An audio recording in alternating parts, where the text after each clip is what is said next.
Good evening, everyone. Just wanted to let everybody know, since it is 6 o'clock, we are going to start in just a few minutes. So if you haven't gotten a chance to get refreshments, go ahead and do so, and we'll start in a few minutes.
Greetings again, folks. We're going to start in about 4 minutes, so you have more time to get refreshments, and then we'll be starting. Thank you.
Evening. Welcome to the Rogalski Center. I'm Jason Richter. I'm the Director of Student Engagement, and part of my job is to be the Director of the Rogalski Center also. So welcome. St. Ambrose is proud to be a center for community and political events like this tonight. And before we get started, I get to read the political policy here at the university. Always fun. As a 5013C, charitable organization, we will not participate or intervene in any political campaigns, activities in support of or in opposition of any candidate or political party. Please note that the event today does not represent any political opinion of the university, and thank you for attending the event tonight. And without further ado, I'm going to introduce Jason Gordon.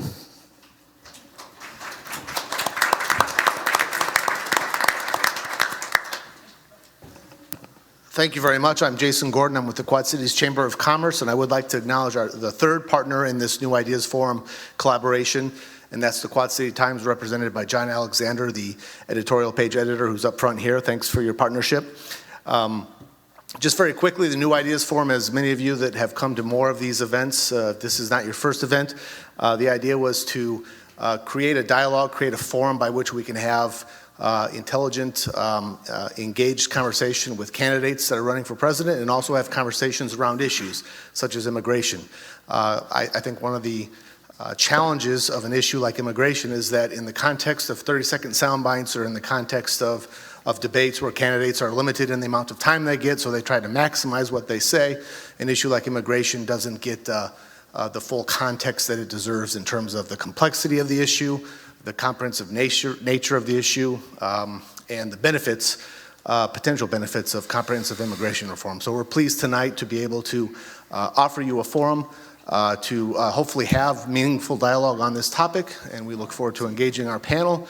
And with that, I'm going to turn it over to Adam Estel with the National Immigration Forum. Adam?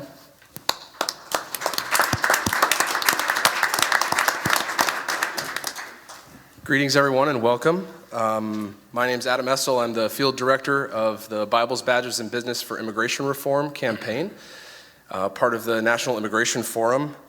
First of all, just wanted to offer our profound thanks to the partners of the Quad Cities New Ideas Forum for the opportunity to come and help with this event. We're really excited to be here, and so just really wanted to thank especially the university for hosting us.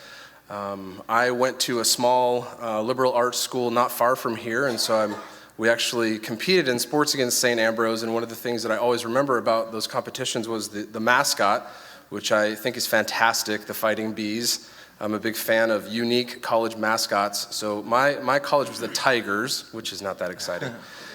So congratulations to St. Ambrose for a great mascot. The Bibles, Badges, and Business Coalition is an effort of faith, law enforcement, and business leaders who reject the binary conversation on the topic of immigration, which sometimes is painted between amnesty on one end of the spectrum and open borders on the other end of the spectrum. We believe in having compassionate dialogue, which paints immigration first and foremost as about people, as about immigrants. And we think that the policy discussion about immigration is important, but first and foremost, we should deal with this topic through the lenses of how it affects human beings living in our communities. This is an important topic for our nation. It has been for hundreds of years. Most of us, if not all of us, are descendants of immigrants to this country. Our nation is unique in the world in our history in this manner. While we think it's okay to have a difference of opinion on immigration policy, on how our nation welcomes immigrants, we're encouraging a civil dialogue of ideas that can lead to solutions that respect human dignity, increase public and national security, and meet our country's economic needs. Iowa and America are better than some of the hateful rhetoric that we're hearing in this day and age on the political landscape. So we're really looking forward to this wonderful conversation. I wanted to do a couple of housekeeping items regarding how you, the audience, can participate. We'd love for you to participate via social media, following our Twitter feed at BBB Immigration, and using the hashtag Quad Cities New Ideas that you can see on the screen behind me and is in your program. Second way you can participate is via questions. We'll have a question and answer time later in the program. We put note cards on each of your seats. That's for you to write down a question either now that you have already or that comes to mind anytime during our discussion this evening. When you have your question written, feel free to raise it up and one of our staff will come and collect that, and then we'll have our Q&A time toward the end of the program. Before I introduce our moderator for this evening, I just wanted to make one note on a change in In the panel, Reverend Al Perez of Des Moines was unable to join us tonight because of a family health issue, so we send our best to Reverend Perez and his family. Just in case you were wondering where he is, he's not hiding. We didn't forget to put a microphone up for him. He was unable to join us tonight. With that, it's my pleasure to introduce Reverend Tony Suarez, who's the Executive Vice President of the National Hispanic Christian Leadership Conference. He comes to us from Virginia Beach, Virginia, and he will be sharing a few remarks on his perspective on immigration and then moderating our panel for tonight. So, Reverend Tony Suarez.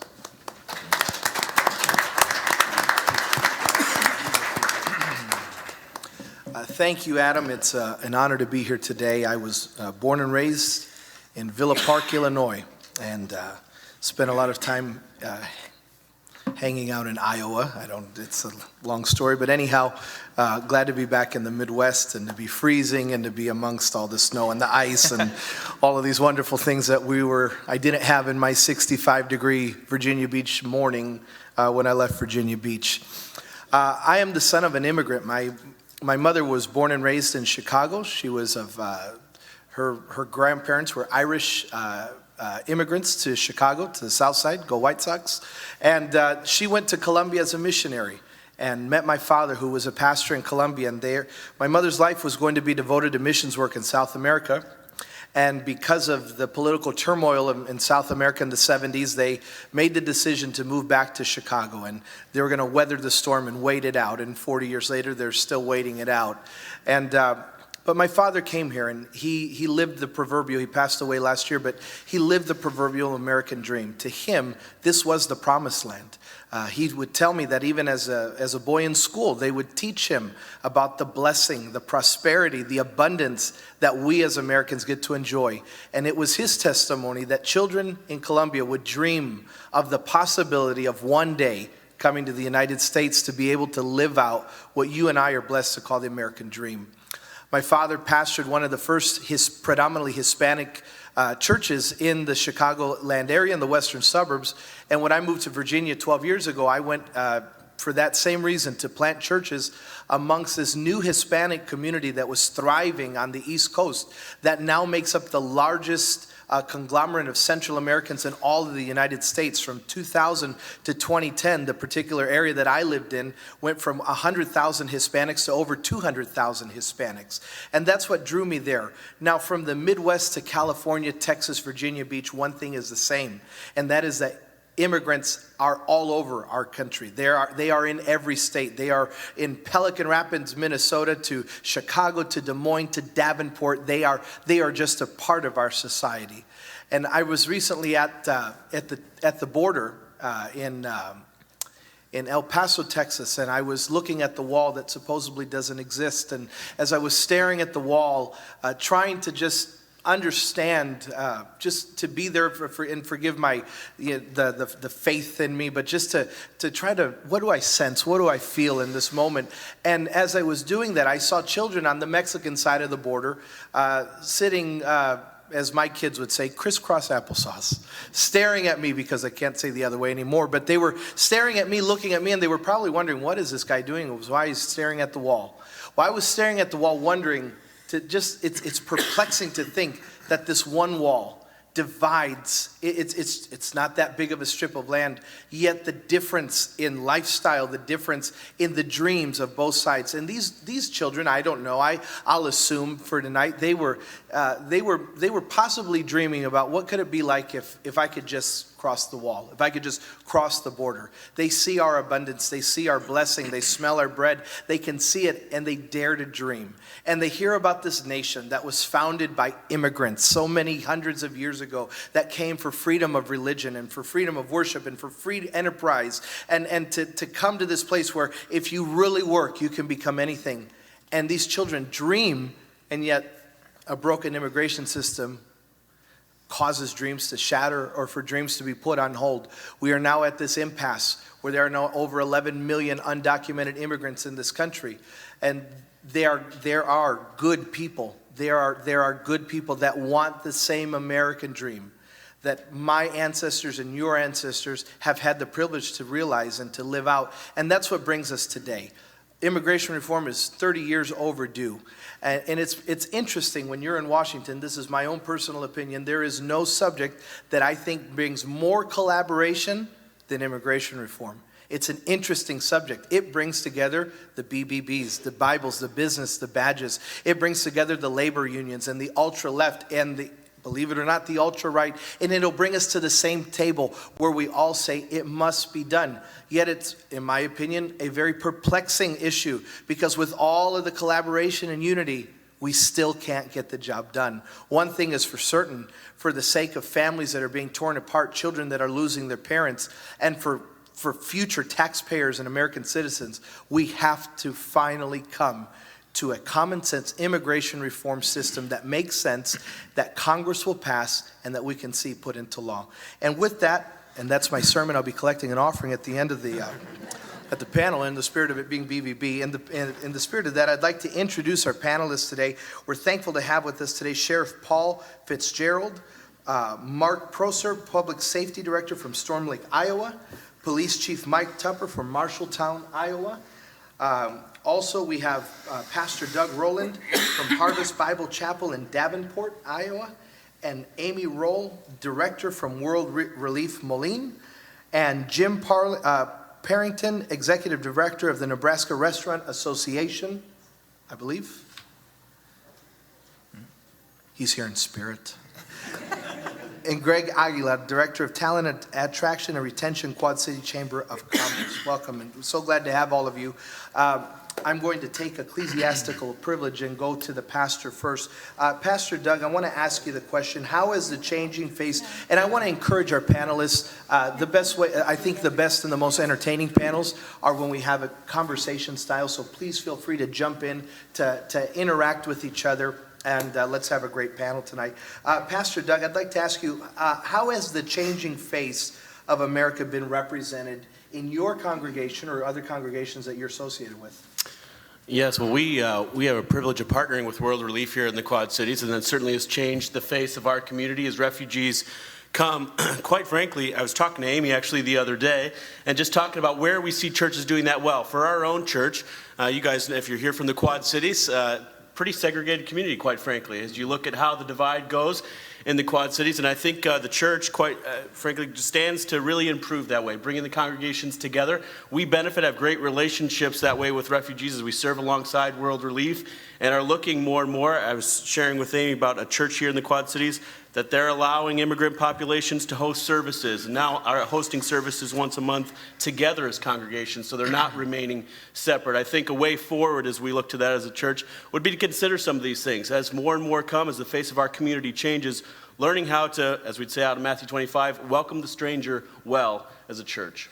And in that same spirit, the fear associated with undocumented immigrants that are living in the shadows, how do you see that? Have you seen that affect the community in all of, even in this collaboration of bringing churches together?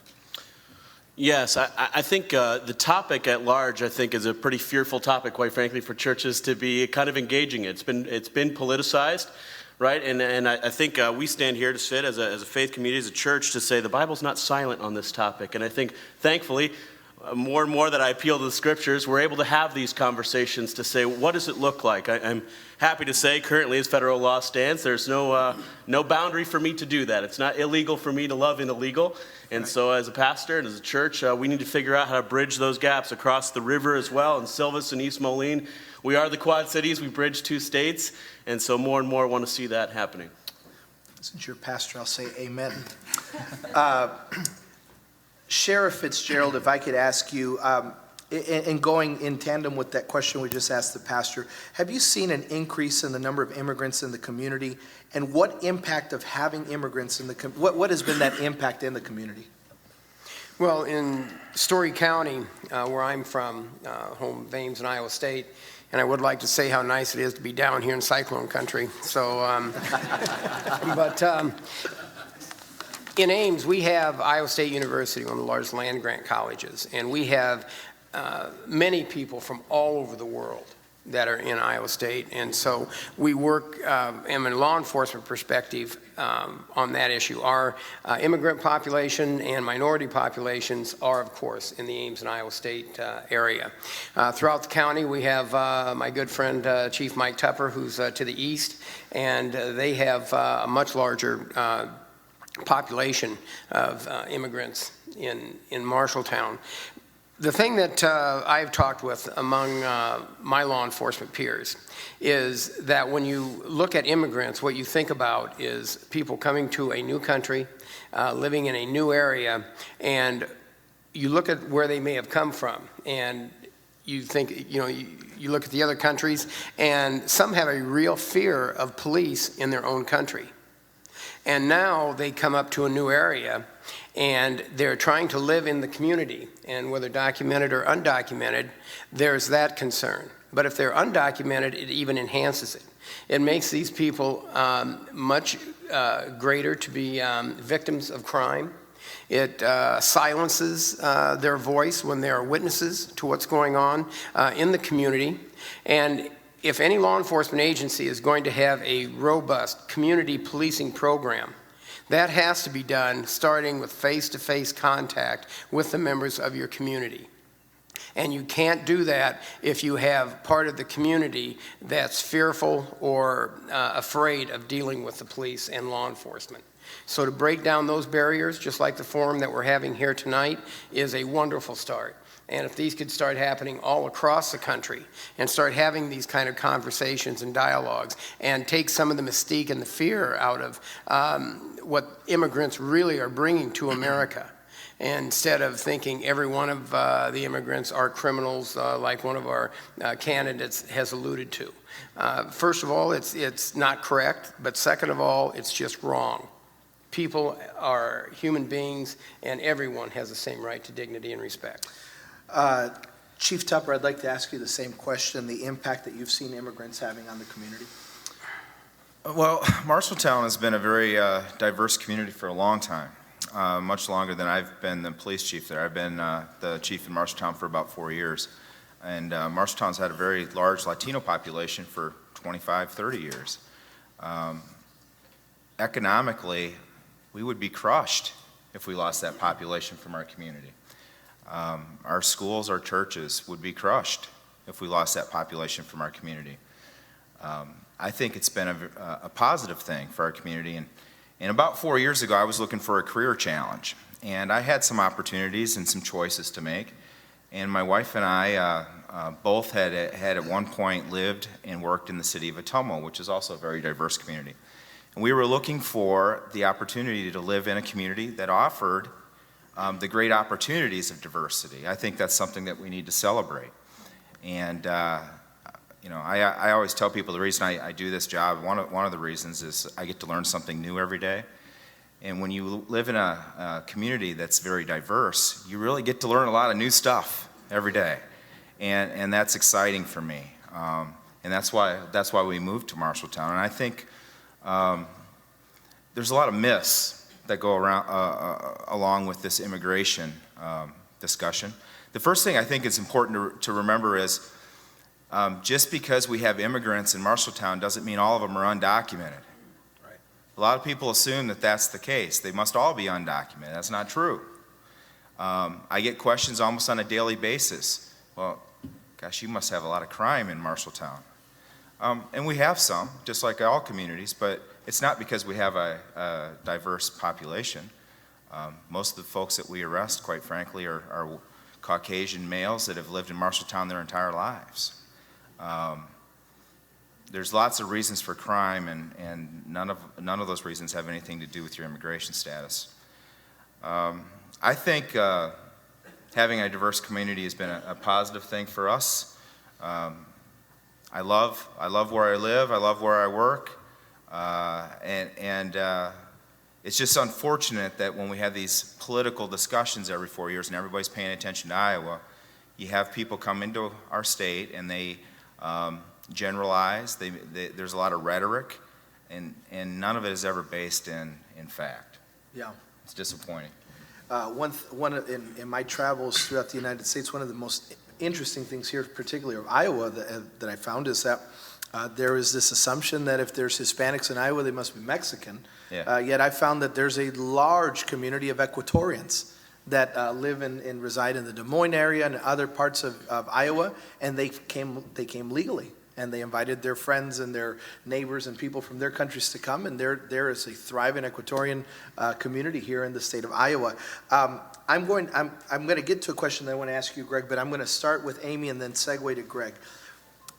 How are ways that congregations, hearing that there's this great diversity and this great group of immigrants in this area, what are ways that congregations can serve the immigrant community? Well, I'll start out by saying how I got involved. I grew up in Bloomfield, Iowa. So I grew up south of Ottumwa in a very, very small white community, and went to a Christian church that I still hold very close and dear to my heart, because that church in the 70s welcomed a Vietnamese family. And I had never seen any Asian people before, let alone Hispanics or blacks or anybody else that didn't look like me. And so when the Vietnamese family of 13 moved into our church's parsonage, the neighbors woke up. Everybody wanted to know who this family was and why they were in our community. But thank goodness the church welcomed them, because now, 25, 30 years later, they're a thriving family. Their children have all gone to college. They have jobs. They have their own families. And so it was the church that back in the 70s that welcomed refugees to the United States. That has changed over the years. We all know that. Due to our systems and protection of the American people, which definitely makes sense. However, there's still a call for the church to step into welcoming foreigners and welcoming refugees. And so we're very fortunate in the Quad Cities. Over the years, Nora is here. She has been the face of welcoming refugees into the Quad Cities, and I thank her very, very much. And we are able to do that because there's still an agency here, and that's World Relief. And we partner with the Department of State to welcome about 200 refugees every year into the Quad Cities. Churches can become engaged by helping us through donations, setting up apartments, going to the airport to welcome them when they get here, taking them to doctor's appointments. And I think the simplest answer is just to be their friend. Because how scary is it for somebody to step foot into this country when you don't speak the language, you don't know what you have no idea what the food is in the grocery store, or even what a grocery store is, for example. You may go to open air markets every day.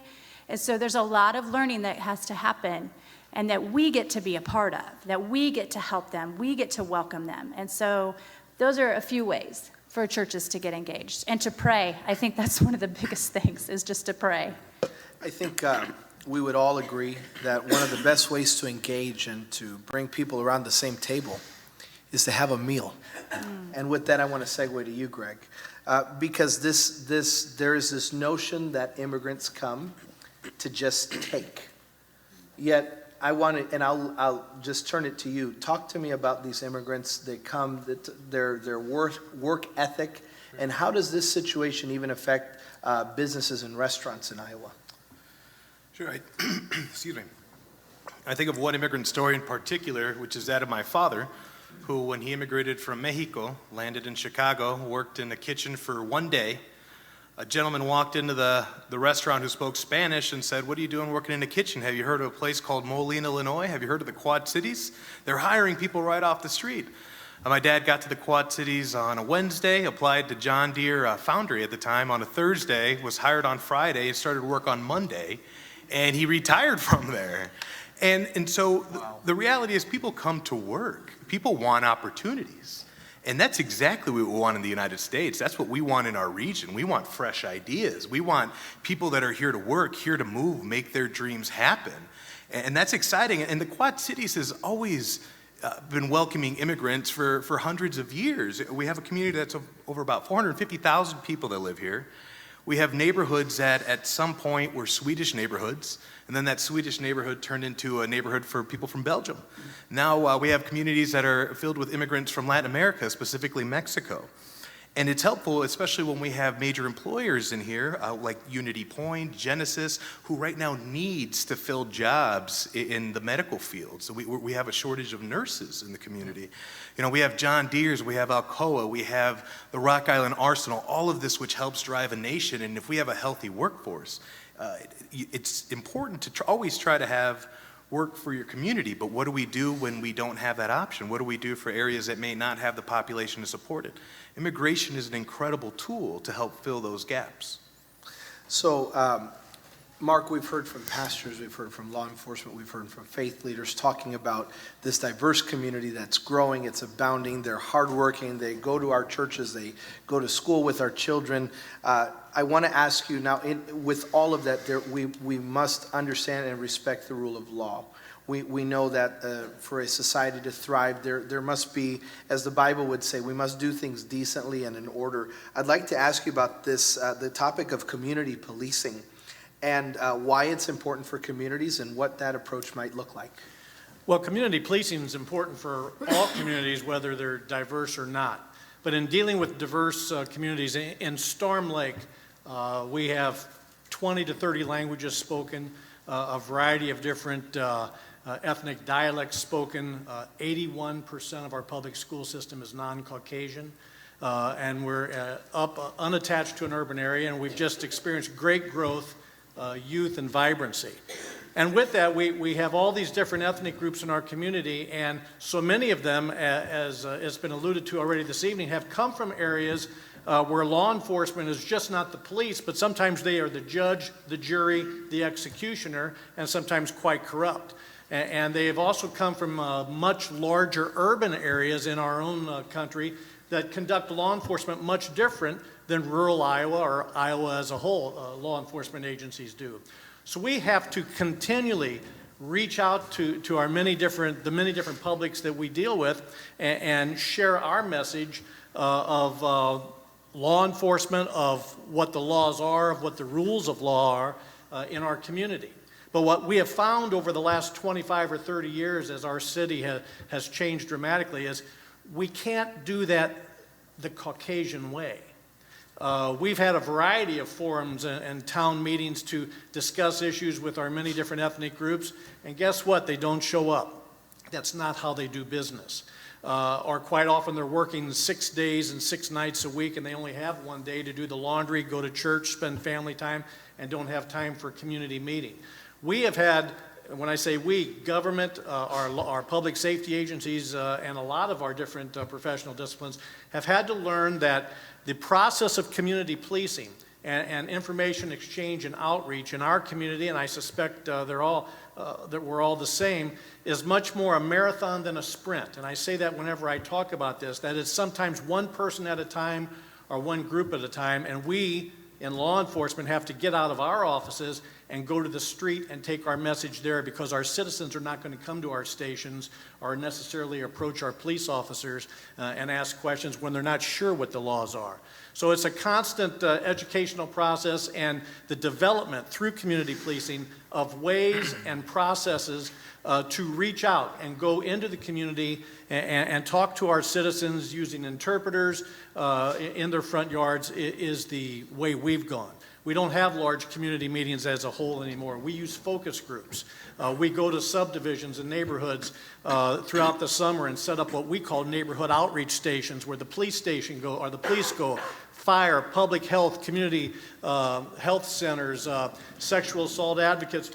We set up right on a street for an hour or two at night, and we go door to door and talk to folks, taking our message to them when we're not there for a call for service. We're not there for a car accident. We're not there arresting someone. We're there to let them know that we're helping them. So it is a constant process where we take ownership in the people we serve, and hopefully they take ownership in us.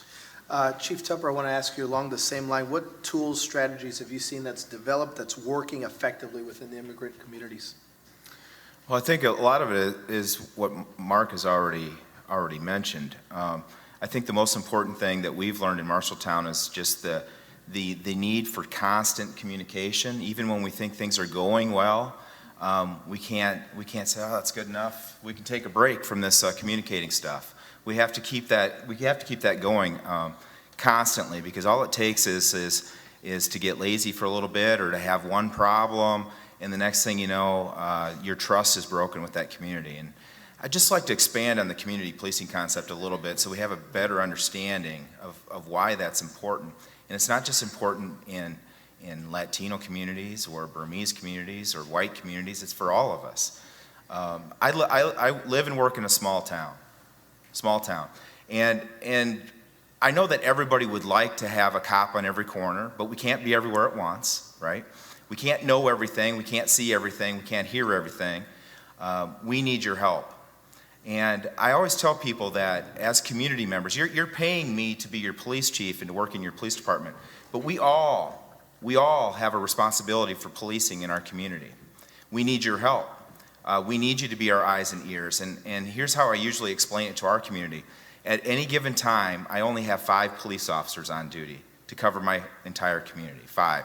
And there's a lot of towns in Iowa that think, oh my gosh, I wish I had 5. I used to work in a town where we had 1 at any given time, okay? But I have 5. And we're a fairly busy police department. So I have a domestic assault investigation going on one corner of the town. That takes two police officers. 2, because those are dangerous incidents sometimes. We always send 2. And I have a motor vehicle crash on the other side of town. That generally requires 2 police officers. Now I have 1 person covering my entire community. And that can go on for a couple hours, 1 person. If we don't have that trust in the community, if we don't have people that are willing to call us and help us solve crime, we're not going to get anywhere. We're going to be completely unsuccessful. And you talk about rule of law, everybody, I don't care where you come from, everybody wants to live in a safe neighborhood. Everybody wants their kids to go to a safe school. We need your help to do that. And if we allow people to come into our communities with rhetoric and disparaging myths about immigrants, we're going to shut out, I'd be shutting out 30% of my population. I would have 30% of my community afraid to talk to the police because of some knuckleheads with some negative comments in the media. And despite all of our hard work, and law enforcement in Iowa is doing a great job trying to build relationships in our communities. Despite all of that hard work, it just takes one high-profile person with a lot of negative comments to tear all that down. Because if that person becomes president, everything might change, right? So we have to work together as a community to make sure that we're getting the right information out, attacking some of these myths. We have to remember these are people. Too often we're talking about numbers.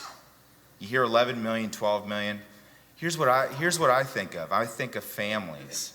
I think of my friends and neighbors. I think of the people I go to church with. I think of the people I'm trying to help every day and the relationships that we're trying to build. When I was pastoring in Virginia, we went through a season in our church where at least 1 person was being deported every week, and not really being engaged fully in this subject just yet. It was around 2009 to 2010. The way I served my congregants and the immigrant community was I had made business cards that had my name, my cell phone, and I said, if you get stopped, because there was no interpreters in the Norfolk Police Department at the time, and I said, if you get stopped, call this number, I'll do my best. And that was a way that the church, we were able to partner with the police agency or the police stations in Norfolk, Virginia Beach.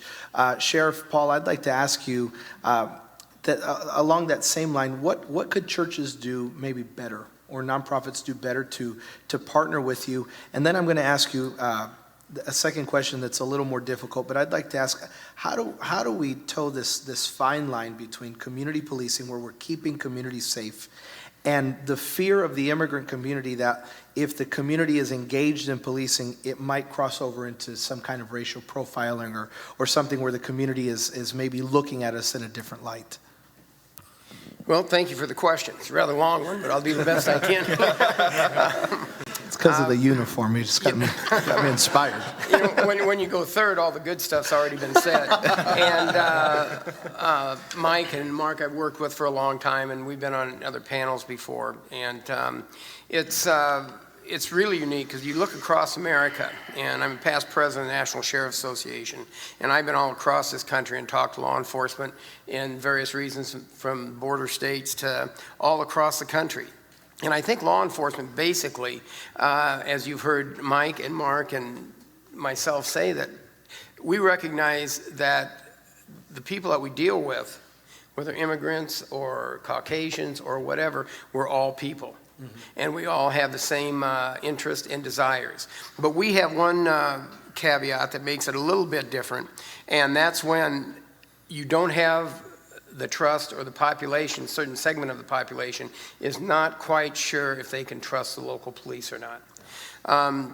So talking about doing outreach into your communities is something very, very good to go out to the communities. But when you have these events, it's still hard to get people to show up because they don't want to go whether they're feeling they're going to be entrapped or they're going to be identified or something like that. So this is where the churches and people that do have a better understanding and perhaps a stronger working relationship, especially initially, are things that are vital to help us chip away at that.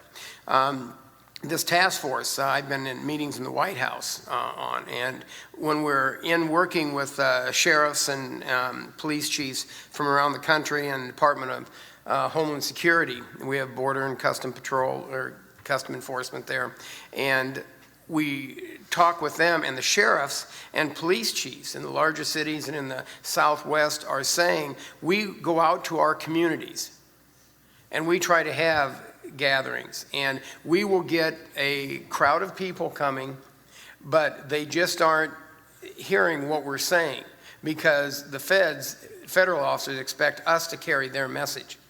We're saying we can't do that. So we've asked Secretary Jay Johnson of the Department of Homeland Security to reach out to his federal agents to accompany these community meetings with the local law enforcement so they can maybe see, and again, take that mystique from both sides that's out there and maybe try to melt that down a little bit. Hope you'll pardon my voice is going up and down. I have allergies, and so I cough and that. So, but anyway, thank you. Can I Absolutely. expand on that? I think churches are a great way, are a great opportunity for law enforcement to partner in the community. And we've had a lot of really good luck with outreach efforts utilizing churches for all aspects of our community. And what I have found is if you have food, cops will come. I mean, look at me. I obviously like a good meal, right? So cops will show up, and so will the community. Yeah. And when you're breaking bread with people, it's a lot easier to get down to the real issues and to be honest with each other. So I think churches have a huge role to play in this whole discussion and can be a huge partner for law enforcement in building relationships. Reverend, just one more thing on, Yes. on food. It kind of excited me there. Hopefully there will be a meal after the panel. One of the things when I talked about lessons learned earlier, one of the things that we learned early on was how you provide food at these community meetings. Because early on, you know, the Iowa way, the Midwest way is potlucks. Yeah. So we were sponsoring potlucks, and guess what? No one was coming because that's not culturally acceptable for many of our citizens. You don't invite someone to a party and then ask them to bring the food. And that was a huge lesson learned 20 years ago by us, and just one of many examples where we tried things and they failed because we didn't understand our citizens or what their history and their culture was. And so I always try to share that experience because it seems so basic, but it was a variety of events that just didn't go. All the Caucasians were there, and of course the cops were there, but many of our citizens weren't, just because of cultural differences. And that's why you really have to go out and educate yourselves. When I say yourselves, our own law enforcement officers, about where our people come from, what are their customs, and so on. Sheriff? It's something to have the understanding that somebody comes to America, they need to understand how America works. Well, those thoughts have kind of showed that That's really not the appropriate way to do it. But what's important is, and that we're seeing now, is that public safety, police, fire, and everything. We start learning others' cultures. And the world is a lot smaller than it used to be. And we're seeing immigrant populations from a diverse group of countries that are coming into a community that's never been there before. I'm in my 39th year in law enforcement. My first 15 years, I was with the Waterloo Police Department. Well, I left and I talked to my friends up there now, and they said after you left, a huge community of Bosnians moved into Waterloo. And they said they have their own shopping areas, own grocery stores, they have their own customs, but it also brings a challenge to the communities that we serve. The way we look at our laws, especially concerning around domestic violence and how we interact with families and things like this. They do not understand our laws and customs perhaps, and that will take education, but there's a great onus on public safety and the communities to reach out to learn their cultures and how you can mitigate these issues and come together. Greg, I want to ask you about food. No, I'm just been, Well, I'm glad that you did, because I'll tell you what, I still remember my first deviled egg. I grew up in a Mexican household. Everything was made with a molcajete, and so when I got to introduced to new American cuisine, it was fantastic. So I really also liked what Amy said, too, is be a friend, invite them. You often hear, well, they should know English. They should know what to do. The truth is, someone has to teach you how to do all that. Someone had to teach me English. English is my second language, but someone taught that to me. Someone had to teach my parents how to go get a driver's license and why it was so important to have a driver's license. But it's part of having a communication, being a friend. So you said food, and I wasn't going to turn that. and now you said deviled eggs, and I'd like to dismiss the panel and just go get some food. It's noted that 1 out of every 4 immigrants will become a small business owner, will start a business of some kind. There's a strong work ethic.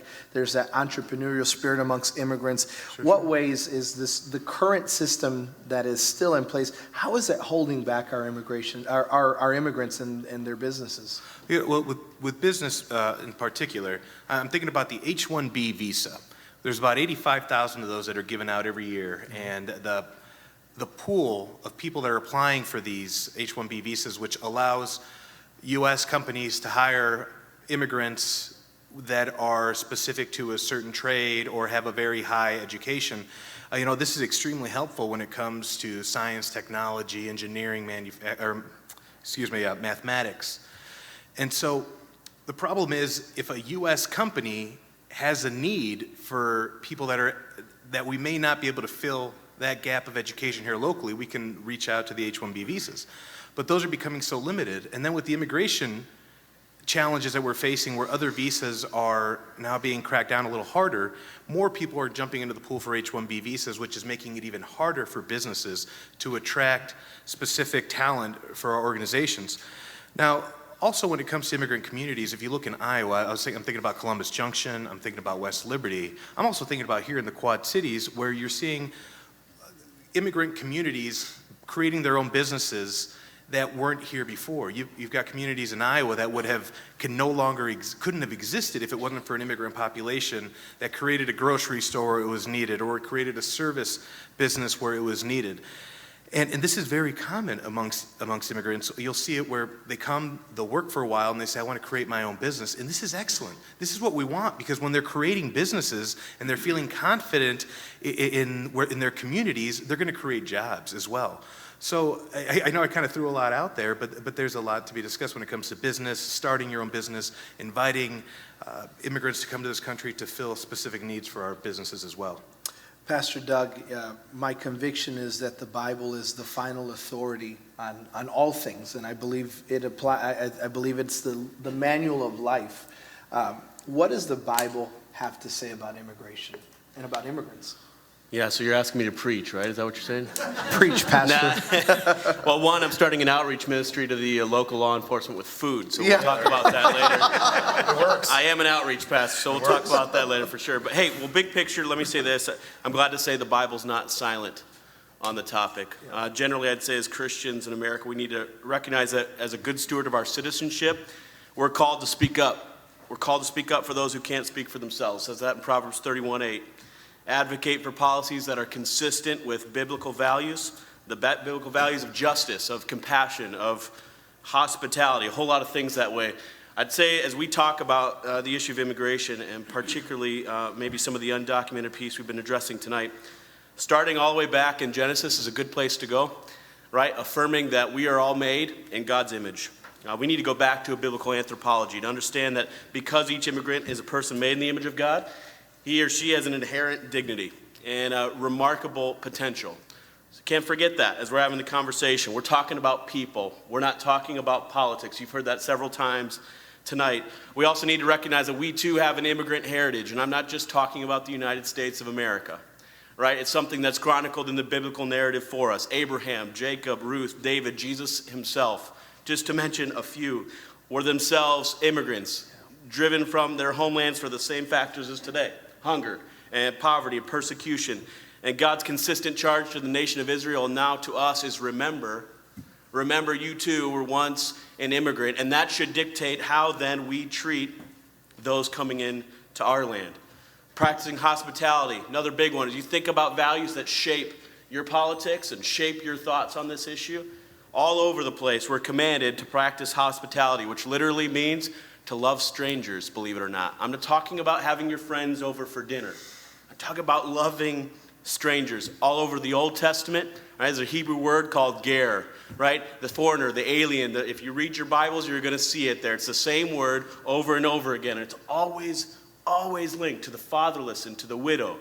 Particular groups of people that God has a special concern for. They're vulnerable and worthy of special care and provisions, God's word said. And so we too should offer those same things. And so all over the place, the Bible speaks to it. I believe it's a missional opportunity. We view it as a threat. If we're really honest with ourselves, if we were to watch the media as often as a lot of us do, right? Fearful language shapes our thoughts on these things. And it's unfortunate because God, right, has given us a great commandment. Jesus, before he ascended, he said, here's what I want you to do. And guess what? He's brought the nations to our doorstep. They're right here. You don't have to hop on a plane to go anywhere. You have to walk across the street. And so God says, man, in Acts 17, he's determined the times that he set people here, that they would reach out and seek him. There's a reason you're living now. There's a reason that our immigrant friends are living now.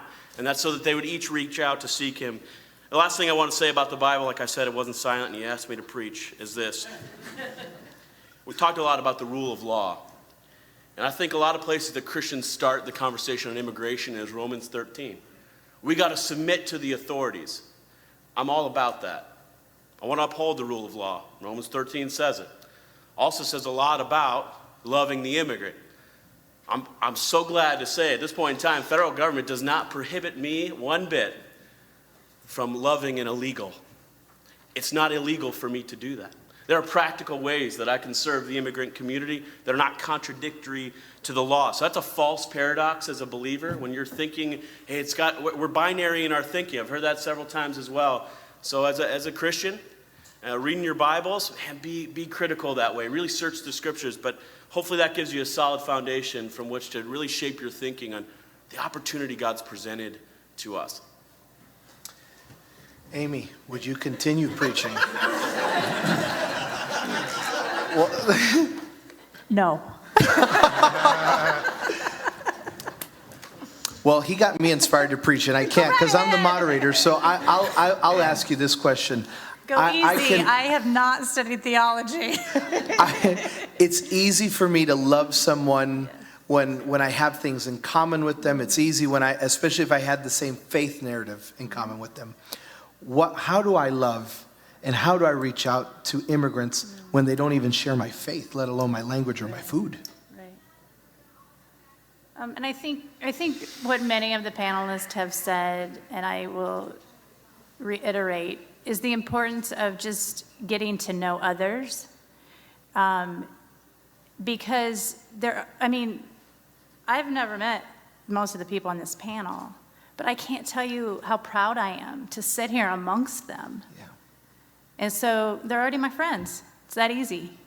And so, for me, again, growing up in such a very small town and then going away to college and coming into this position and actually living overseas with my husband, after being married a year, we went abroad. We went to India, and my husband coached basketball. So if you want to become friends with people, you go to a country and teach basketball, where they play cricket all the time. We became instant friends, let's just say. And my husband is African American, so that's another great way to become friends, because you can open dialogue so easily, with people. And, I think living in the Quad Cities, leading by example is one of the easiest ways. I'm in the supermarket and I see a friend who maybe be wearing a hijab. And so I go up to her and I embrace her and I hug her, and I notice people in the next aisle are looking at me. So I am breaking down those barriers by leading by example. I didn't do that 10 years ago, but I've had to educate myself. And that's the one thing we all can do. And in Scripture, a little bit I'll talk about, we're to love everybody. Okay, God created us all. In a perfect image, He created us. And so if we are not loving our neighbors, we are not doing what He calls us to do. Yeah. So. Well, you're inspiring me. There's no asterisks on that verse. There's no disclaimer. It doesn't say love if. It says simply to love. Greg, coming back to you, everyone on this panel desires, believes, hope, fights, champions that there would be comprehensive, common sense immigration reform sooner than later. How will that benefit businesses and immigrants in Iowa? This is a topic that's been talked about for many years in this community. One thing that I'm really excited about is to see the diversity in people talking about this. I think overall for many years, especially locally from what I've experienced, it's been the Latino community pushing this conversation. And here it's nice to be with people that are from various professions. And I think that's key, going back to the question with business here locally. One thing that we're also starting to see here, we have what's called the Greater Quad Cities Hispanic Chamber of Commerce that was started here in the Quad Cities because business was growing. Latino businesses were growing, and it's continuing to grow. Now what we're starting to see is we're looking at opportunities on where can everyone work together. How can we help each other out with our businesses and see how it's going to help us all grow as a community. And a lot of that comes just from simple dialogue, simple discussion. Now, I'm going to go back to you and guide me back to the original question because I know I'm off topic. Can you help me out again? Well, we believe that immigration reform is a matter of when, not if. How is that going to strengthen and help and benefit businesses here in Iowa? Okay, so then I was pretty close. But also... I thought you were. Actually, but a lot of it, too, is continuing to have these conversations. Have conversations with your neighbors, with your friends, with business leaders, and keep bringing it up because it's very important, and we're seeing it move along as well.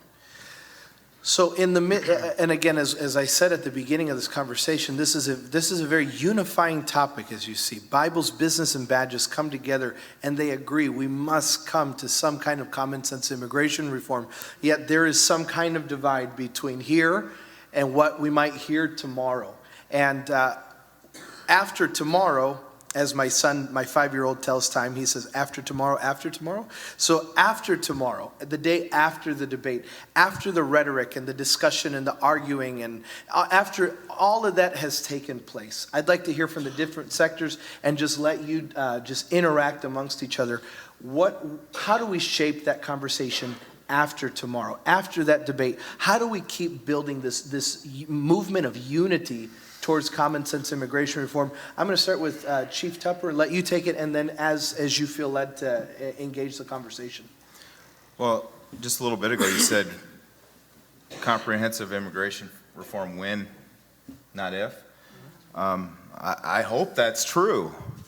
I've been in this job for 23 years. They've been talking about comprehensive immigration reform my entire career. I'm getting old. I'd like to see some movement. It seems like our candidates, our elected officials, regardless of whether they have a D or an R behind their name, when it comes to this issue, they seem to be talking to the fringes. And my experience has been that most of Iowa, most of America is somewhere in the middle. and people want solutions. And I think it's time for us to demand that our elected representatives start doing what we want. Quit pandering to the fringes. And this is on both sides, folks. I'm a registered Republican. That probably makes me very unpopular in this room, okay? But you see this on both sides, both parties. We need to bring this discussion back to the middle and find some common sense solutions. Because there are solutions. We can solve this problem. It doesn't have to be as difficult as we've made it. Well, I agree completely with what Mike said, but we're not going to see a change. I think sometime following tomorrow, or possibly following the general election, I think we have to be very realistic and honest to ourselves on how long this debate has gone on. How long people have stepped up to say we need change, we need a simplification of the immigration law and get away from all the complexities. But until you remove the politics from the discussion and make it about people and processes, then we're not going to have success. And so I think that should be the argument, and that should be the push to our elected officials or whatever, that you get a groundswell of them to remove the politics and make it, where the reasonable people of the world, which is the majority in the center, want to go. But as long as it remains political, I think we're fooling ourselves to think we're going to get any change no matter what party is elected. We have to take a completely different approach. When I say we, the country has to take a completely different approach, understanding no matter where you sit on this debate, right, left, Democrat, Republican, no matter what you feel about undocumented people, there's no logistical, real financial way to remove 11 million people. It will never happen. And as soon as we understand that, then we create a process to help those folks come out of the shadows, get formally and officially registered, and move through a simplified legal process. Now, I'm oversimplifying that, but we have to just understand that we're not going to remove people whether we want them removed or not, so we have to help those folks move towards legal documentation and create that process. And until we as a nation and we as a people are frank about that and understand it, we're not going to fix it. Sure. Okay, but you're going to stop it, but are we just going to be open border? Are we just going to continue to let everybody and anybody in? I mean, I don't have any problem with immigrants. I agree with everything you said, but we do have to solve the problems, and yes, we can let people that are here be here legally and get a process to become citizens. But does that mean then, okay, we just let everybody come in? Well, we don't worry about the other 10, 20 million that want to come into this country and have the kind of a life that we have in America and the United States? No, I believe that strong border security is very important. But it's a combination. The interesting thing I never hear about that debate is, up until the late 1980s, what was the largest number of illegal or undocumented people that were in our country? Up in the 80s? Yeah, in the early 80s. Who were they? Well, there's immigrants that came in and worked the farm issues. They were Canadians. They were Canadians. And we never talked about the Canadians. Why? Because they look like you and me. So, let's understand. I mean, secure borders are absolutely, I think, imperative here. I want to interject something right there, and I didn't mean to interrupt you, because this is going to be a beautiful segue into now going into Q&A. There should be index cards, I believe, and pens, either on your seat, next to your seat. If your neighbor has one and they're not looking, take it. No, don't take it from them. But because this is a beautiful segue. And I want to, Sheriff, in that same vein, because saying that I want common sense or comprehensive immigration reform does not mean that I condone people coming the wrong way. For me, it means that I don't condone that they came the wrong way, but I am realistic to say they're here. Now, how do I solve the issue or the problem that is already existent that cannot be changed by mass deportation? Sheriff, I'll let you follow. Well, a couple of things. We all know law enforcement is somewhat of an immigrant too. We're kind of clannish and hang together. But we do have our differences. Tonight, Mike said that he's a Republican. Well, I'm a Democrat. I'm actually an independent. See no evil, speak no evil here. And I'm But hungry. anyway, but then Mark talks about the idea of taking politics out of this. We realize everyone's human beings and face-to-face contacts in our communities. But I believe the realization is it's going to take politics to fix this. We cannot, sit back and not, because it's going to go nowhere. We've seen what has been happening over the years. We have had an attempt to bring some kind of change to a comprehensive immigration reform, and that was by President Obama. And what happened? That's been sitting in the court now, and the Supreme Court has just agreed to hear that. But we are a nation of laws, and yeah, we need to protect our borders. We've seen the things that started out in other countries of terrorism. We're seeing them in our own country here. That's a law enforcement issue, and that's a issue that everyone in America should be concerned about. But we still need to do it the right way. And the right way that we do things in America is through a body of laws. But right now, we still have both sides that are factionalized within themselves. And you want people coming in because you need the workers, but then you want them thrown out of the country. I'm the only sheriff up here, and I'm the only one that runs the jail. Most jails in America are at capacity or over capacity anyway. So what are we going to do with 12 to 18 million illegal undocumented immigrants? Well, it's a realization. So do talk to your legislators, do talk to your senators, your congresspeople, and talk to them about a common sense immigration reform. And yeah, that may have to start with protecting our borders, but we need to deal with the realization of what we have now and how we're going to make our communities, how I'm going to make Story County the safest I can for everyone. And then the other issue is a much broader federal issue that needs to be handled politically. As I mentioned, there's index cards around the room. I would encourage you, if you'd fill that out, and there's ushers or people assist. I said ushers because I think of church. They will serve you without handing or passing the plate, and if you will give your questions to them, they'll bring them. Amy, the first question is for you. Can you think of an example that is descriptive of what World Relief does and the benefit that it is to the community? One. And if you don't know me, I know a lot of people in the audience. I cry easy. So, because what I do is a call from God. Not everybody can work with immigrants. Repeat the question. What's one example or that you can describe of what World Relief does and is a benefit to the community? I think one of the biggest things I've seen in my 8 years at World Relief has just been the vast diversity and specifically in Rock Island, because that's where I live. And this is the Quad Cities, so I can talk about that, even though we're in Iowa.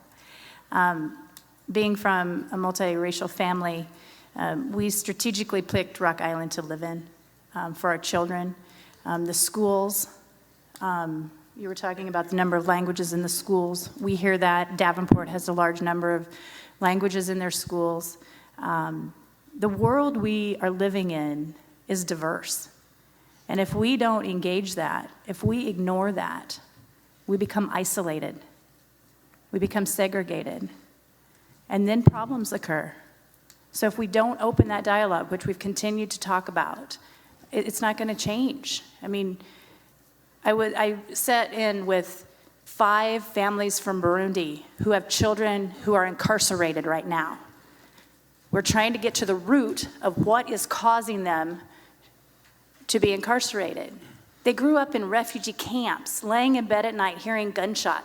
My 13-year-old daughter and my 10-year-old son have never heard gunshots. But I have to educate my children so that they can be friends with these new immigrants, so that the immigrants can grow up knowing that that does not have to happen, that these children are being protected, because these children are our future. We know that. I could go on and on. I mean, there's numbers of stories, and it's, last Friday, I got to go to the federal courthouse, and there were 54 people sworn in as American citizens. That was amazing. So getting a refugee off of an airplane at the Moline Airport, 5 years later, witnessing them become a citizen and walking their journey with them with local churches, it doesn't get any better than that. Yay and amen. I'll open, this next question is for anyone on the panel that would like to answer. Please discuss the difference between an immigrant and a refugee. I will do that. So an immigrant chooses to come to or go to another country.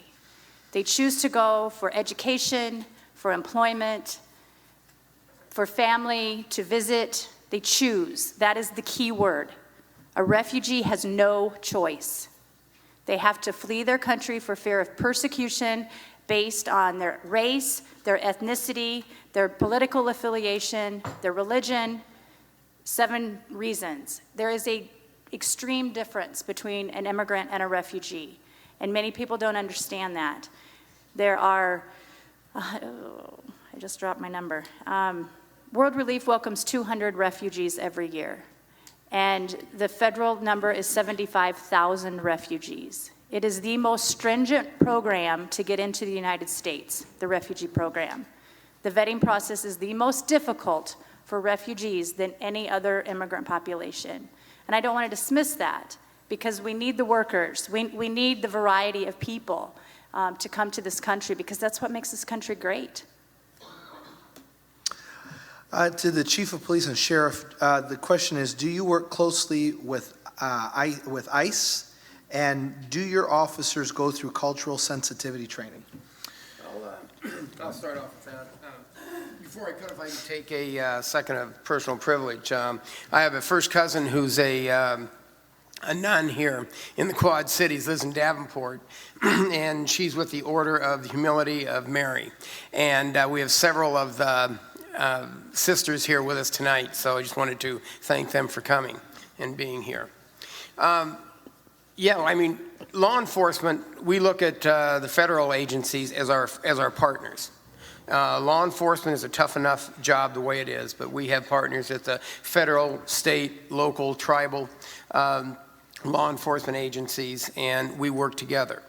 When we're looking at ICE, Immigration and Custom Enforcement, there is been a controversy the last couple of years, and that is an issue that surrounds detainers. And we have evolved from what was called the old Secure Communities program to what's now the PEP program, Priority Enforcement Program.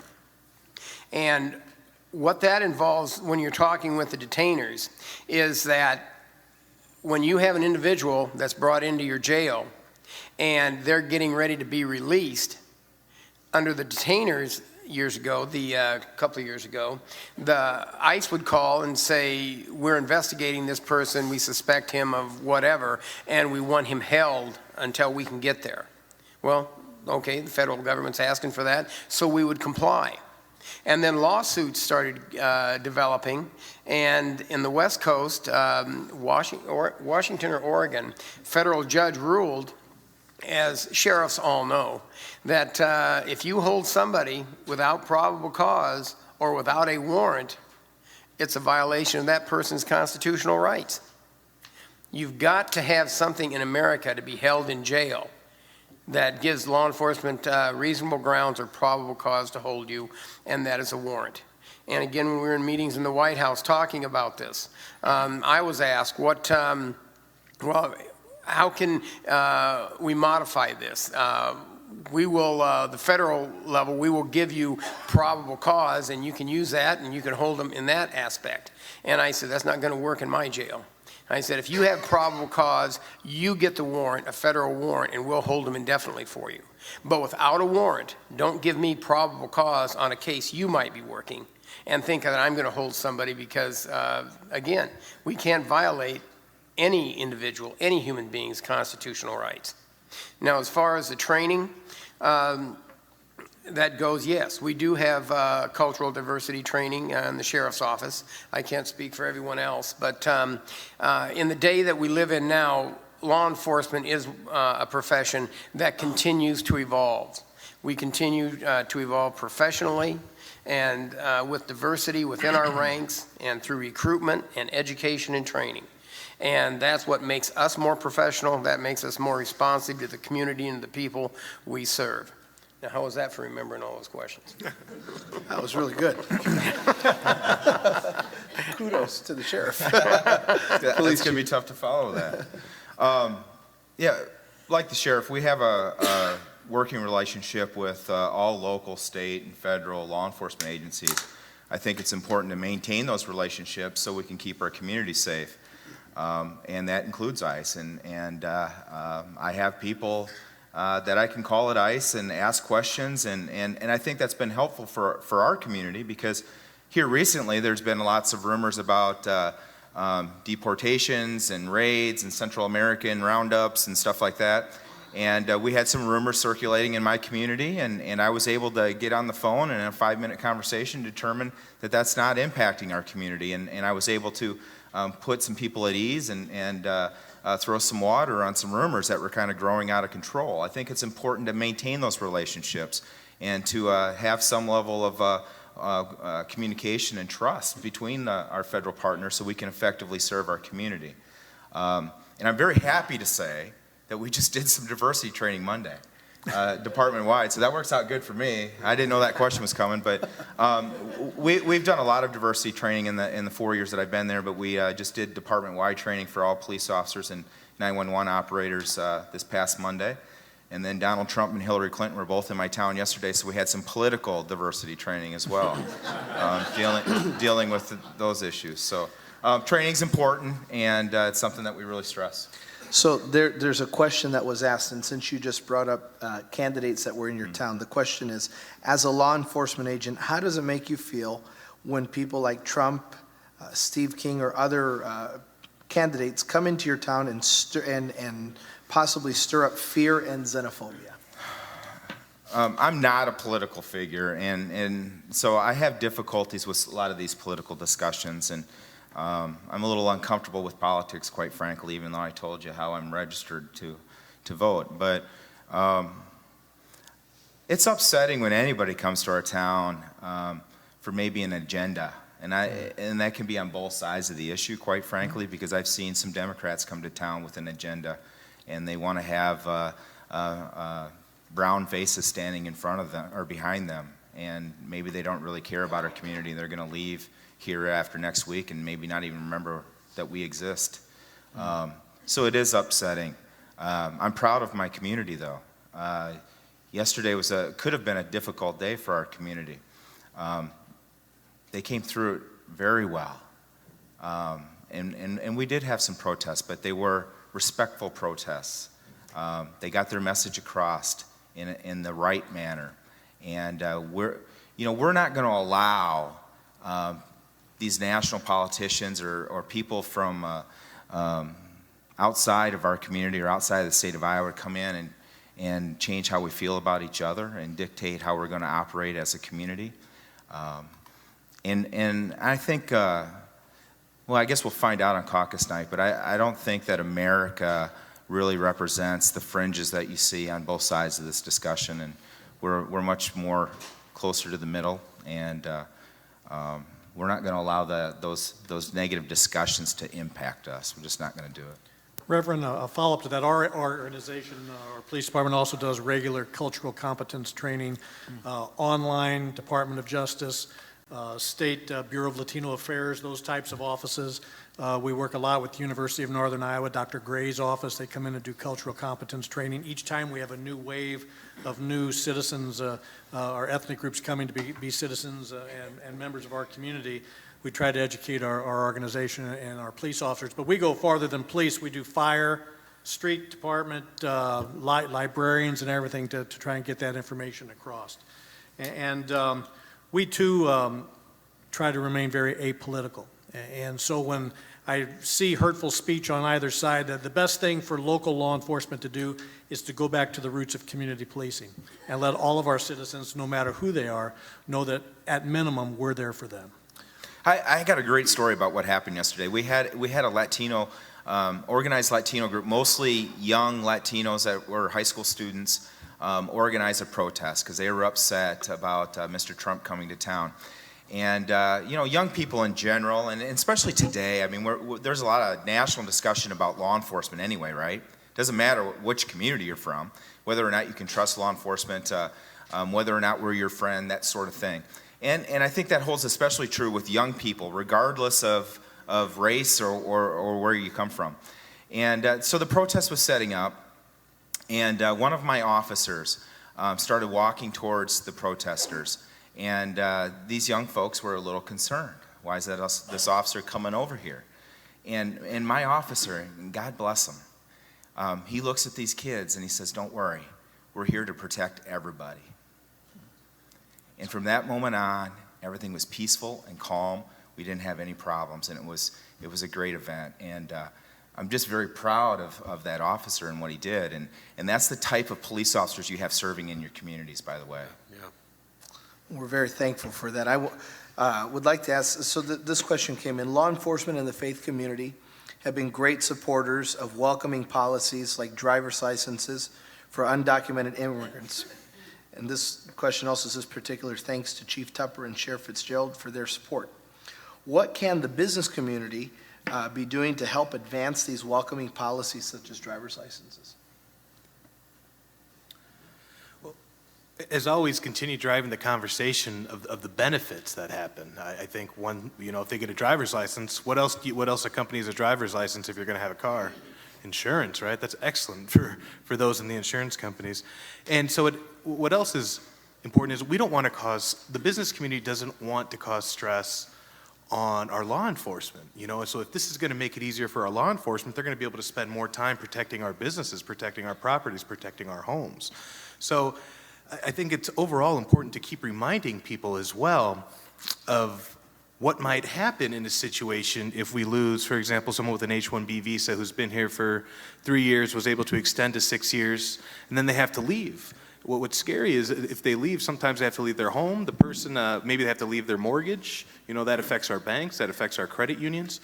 And so there's a major effect that happens, both good with our immigrant communities and when we're pushing laws to help drive them to be better members of our community as well. But also we have to remember that if they have to leave for immigration reasons, it can definitely have a financial effect to our communities as well.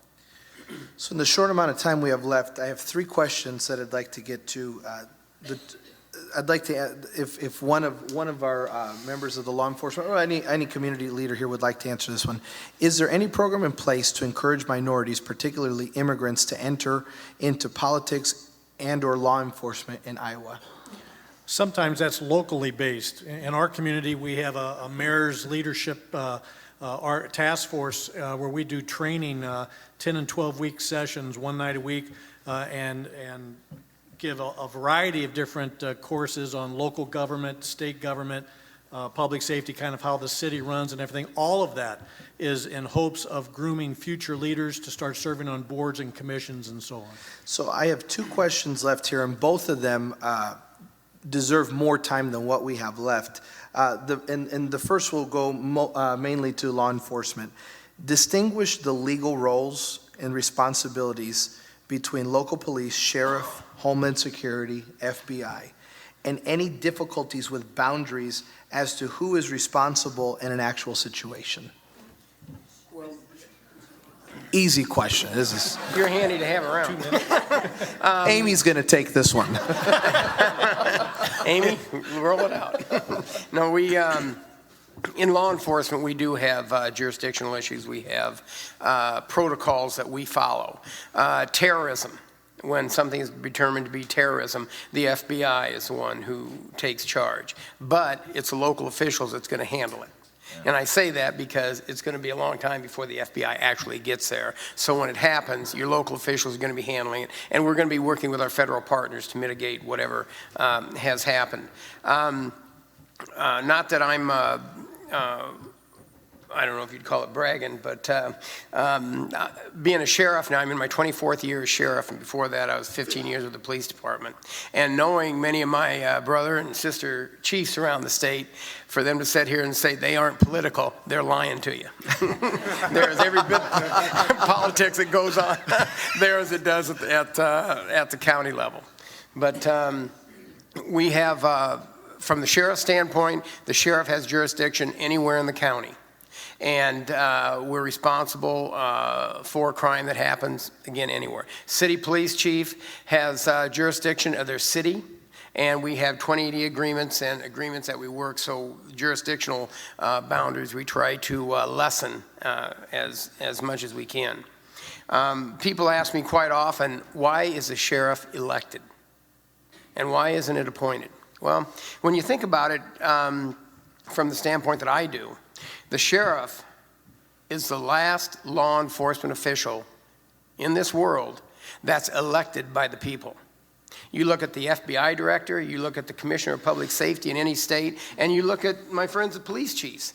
They're all appointed by other elected officials. But your sheriff is the only one who you have a direct say in who's going to be your chief law enforcement official in that county. And I am running for office again.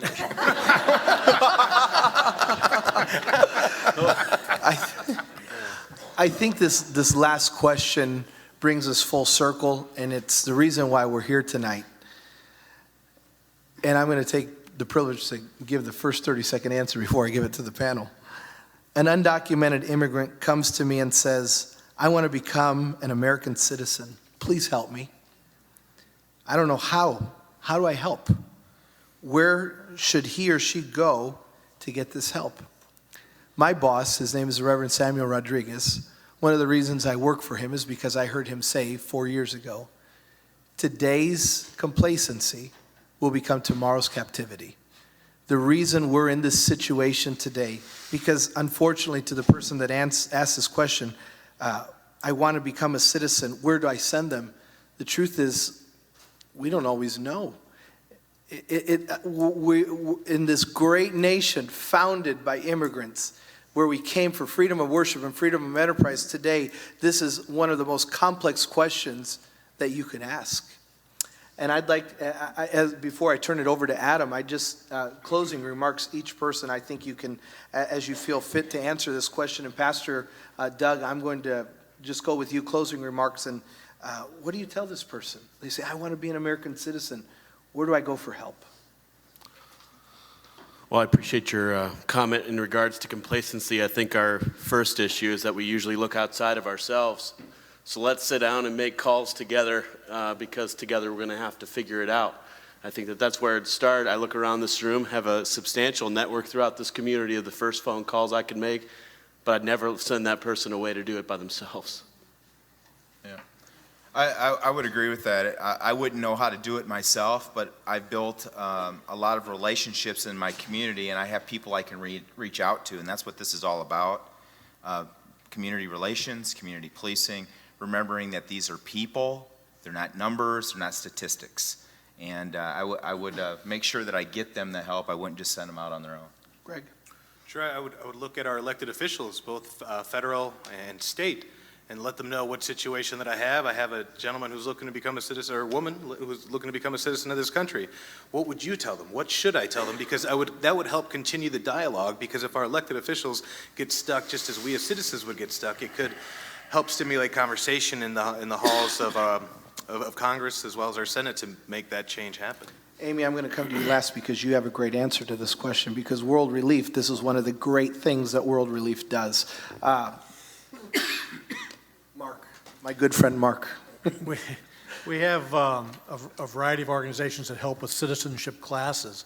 And so, it would be my goal to get that person networked with them so they can start in the process. But the thing that really entered my mind when you asked the question is what wonderful hurdle we would have conquered if someone felt comfortable to coming up to a police officer and a police chief to ask that question. If you look at the campaigns around today, you see Donald Trump and the statements he's made. And you see the big crowds in this, but you can't help but to think that, in a crowd or a rally, that's one thing, but we'll see what Election Day brings. And I think the silent majority will come out in that way.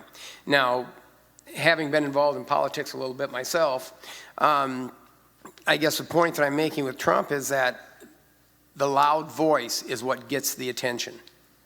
And you need to organize. And you need to have people that come together in groups, whether it's through the church or whether it's through your political party or wherever. But the more you have and the more that they're willing to stand up for what you believe, that's what your representatives are going to hear. And if it's coming back from their districts, I was in Washington in a group, and we were working on a bill, and one of the chiefs from one of the larger cities, there's a commander from New York Police, and saying, well, we're going to go in and we're going to dazzle the committee because we're going to, we have millions of people that live in our cities. And I said, really? Well, we're going up on the Hill and we're going to be talking in front of this legislative committee, and the senators that are on that committee, where are they from? Well, they're from Iowa and Wyoming and Montana and Missouri. So tell me, what city are you from again? And they said, oh, okay, we get your point. So, you got to look at who your audience is and how you're going to deliver that message and how it's going to be received.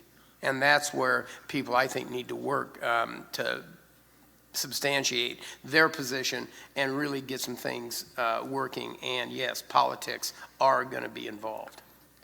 Amy, an undocumented immigrant, comes up to you and says, Amy, I want to become a United States citizen. Where does he or she go for help? There's no way, really, unfortunately, right now. And that's why our immigration system is broken. And for someone who is undocumented or that is here illegally, the longer they are here illegally, the harder it is. For every day they overstay, that is looked at. And so that is why immigration reform has to go through. It will go through. It's an easy process for people who are here legally. They can come to our office. We have an immigration staff who can sit with them, fill out the application online. Everything happens perfectly. The Diocese of Davenport helps with that. But for the person who is living in the shadow, as a faith organization, we are in prayer constantly for something to be done. Knowing they're not alone, as Pastor Doug said. Knowing that we are here to love them, as I said earlier, because they are human beings. I pray that my children and that we get to see that one day. Thank you. And as I turn it over to Adam, I want to give honor to the members that are here at the Catholic Church. Thank you for what you have done throughout the years to be champions and to be for being voices to the voiceless, and you're very much a part of what we're doing. Lord bless you. Thank you so much for allowing me to be your moderator. Adam is coming at this time.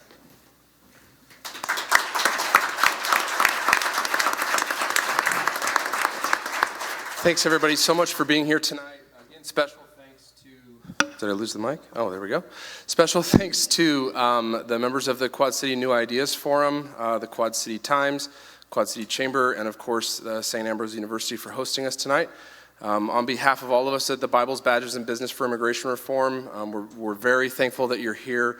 We're hopeful that conversations like these that are happening across the nation can change the conversation on immigration so that it can be more about people than about politics. So thank you so much to our panelists for joining us. Some of you came from far, far away. We're very thankful for that.